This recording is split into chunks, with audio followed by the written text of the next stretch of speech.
বাহ, কত বছর পরে বাড়িতে এলাম, সবকিছু দেখে মনে হচ্ছে এই আগের মতোই আছে সবকিছু। হ্যাঁ হ্যাঁ ভাইজান, সবকিছু আগের মতো আছে। আগে ঘরে চলেন, তারপরে কথা হবে। আরে বিশ্রাম তো কি, তোর পান খাওয়ার অভ্যাসটা এখনো যায়নি? হ্যাঁ, দেখে মনে হচ্ছে একেবারে চুল দাড়ি পেকে তো মুরব্বী হয়ে গেছিস। ভাইজান গ্রামের মানুষ সারা দিন ক্ষেত খামারে কাম করে, এছাড়া শহরের মানুষের মতো তো এত সৌন্দর্য বোঝে না। আসেন তো ভাইজান, ঘরে আসেন, একটু আরাম করবেন। আরে বিশ্রাম তো নেবো, হ্যাঁ আসছি ভাতিজির বিয়েতে। এত তাড়াতাড়ি ক্লান্ত হয়ে পড়লে চলবে? আরে আমি হলাম বড় চাচা, আমার একটা দায়িত্ব আছে না? আচ্ছা পরি কোথায়? পরীকে দেখছি না যে। পরি আছে ভাইজান, পরি, পরিমা কোথায় যায়? দেখ কেডা আইছে। আসছি বাবা।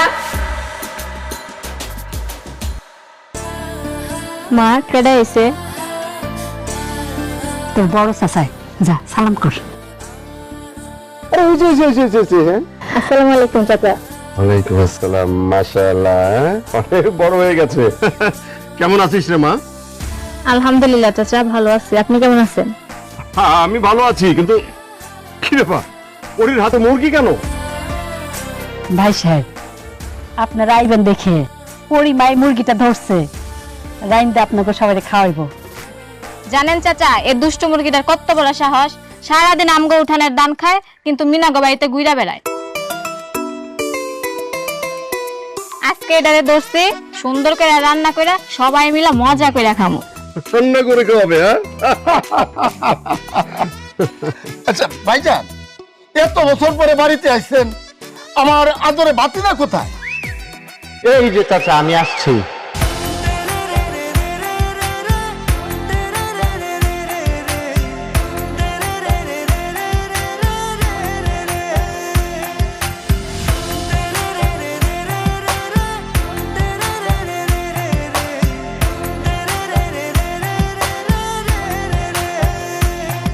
কিন্তু চাচা, কিন্তু কিন্তু কি?